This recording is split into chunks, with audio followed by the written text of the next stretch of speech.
Hello equestrians and adventure fans. Welcome back to another episode here in France. It is time for us to meet a very large French draft breed.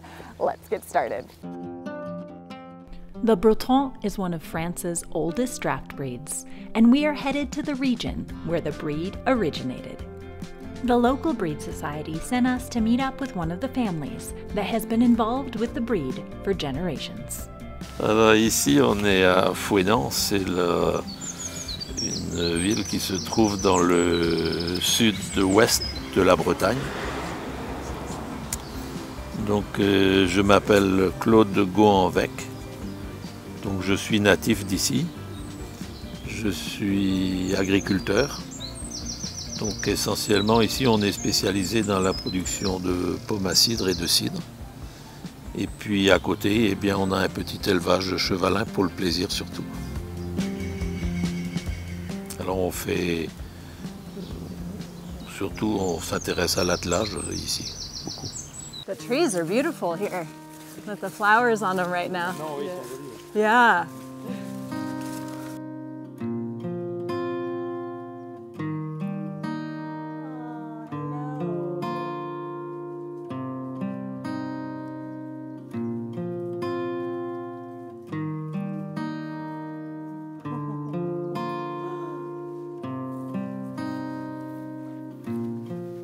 Oh, hi.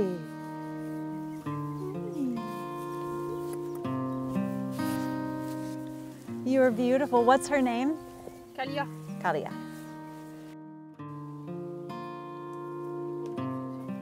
Ah ouais.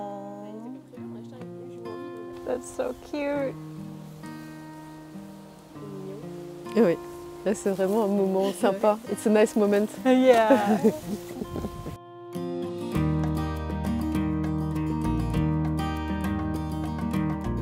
Le cheval breton, à l'origine, c'était un bidet, on appelait ça le bidet breton, c'était un grand poney. Donc ça servait aux gens pour se déplacer. Donc c'était pas un cheval pour le travail, on travaillait avec les bœufs. Et puis l'armée s'intéressait aux chevaux et trouvait que les chevaux bretons n'étaient pas assez grands et assez forts pour tirer les canons. Donc la royauté à l'époque c'était sous Louis XIV, c'était Colbert, donc en 1600 et quelques. On a créé les haras nationaux, c'est-à-dire que la reproduction des chevaux était contrôlée par l'État. Et on ne pouvait saillir que par un cheval qui avait l'agrément. Donc tout ça pour permettre d'améliorer le cheval et surtout de l'agrandir et faire des chevaux qui étaient plus forts. Donc on a cherché des chevaux d'autres races qu'on a croisés et on a été aussi en Angleterre chercher du Norfolk. Et puis donc on a sélectionné, après donc on a gardé que les beaux individus et on a fini par créer la race bretonne.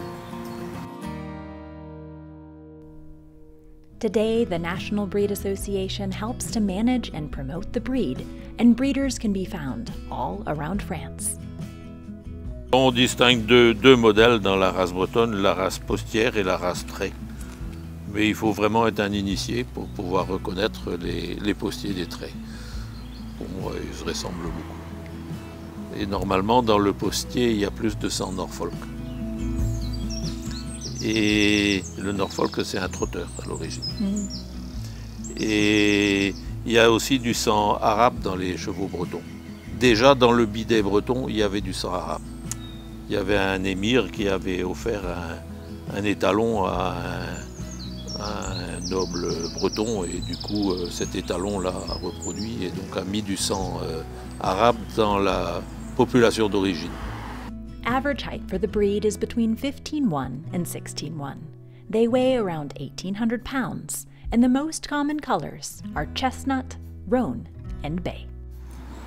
Alors à partir de la fin du 19e siècle, on a préféré les chevaux aux bœufs pour l'attraction animale, pour travailler les champs, puisqu'on avait des chevaux qui étaient plus puissants, plus solides, donc on pouvait leur faire les travaux des champs. Et donc pendant à peu près un siècle, on a travaillé avec les chevaux.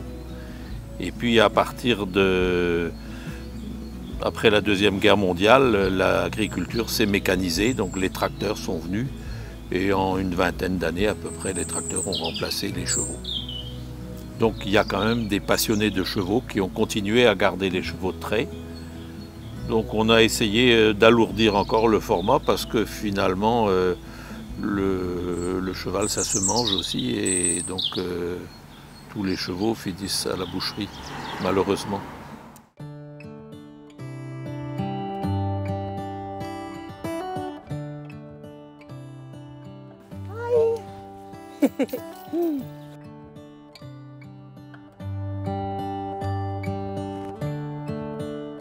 Breed number 137.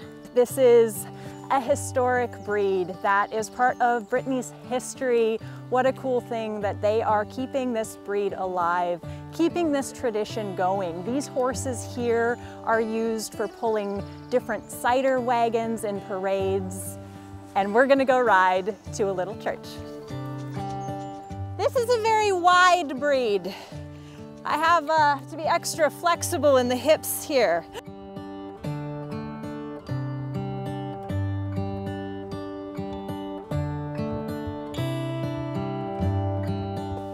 Oh my gosh, she's so big.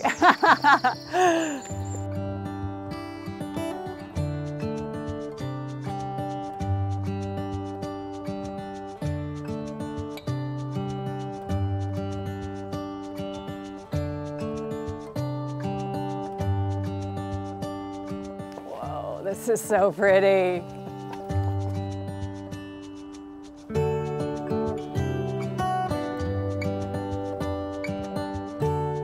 I love the thud of her hooves.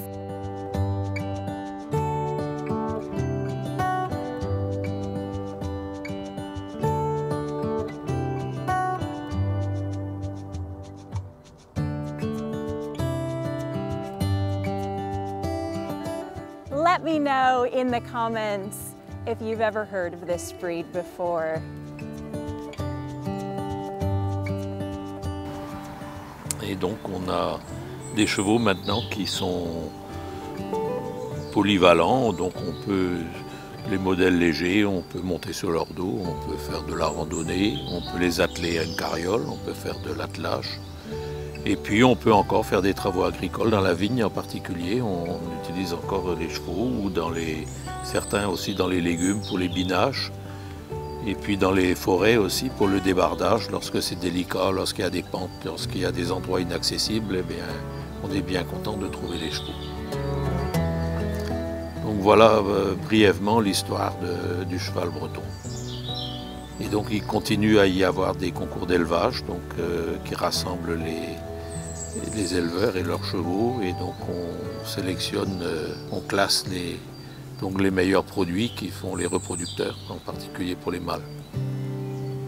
Et donc il faut toujours, on a gardé le principe, il faut toujours que le mâle ait l'agrément pour pouvoir reproduire.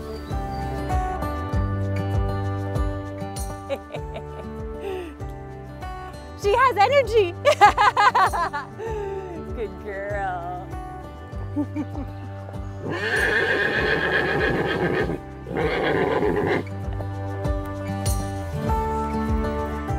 Good girl.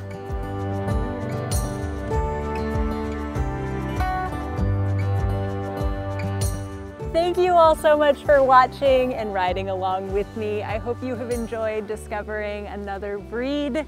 Please give the video a thumbs up and subscribe to the channel, and I will see you all at another breed.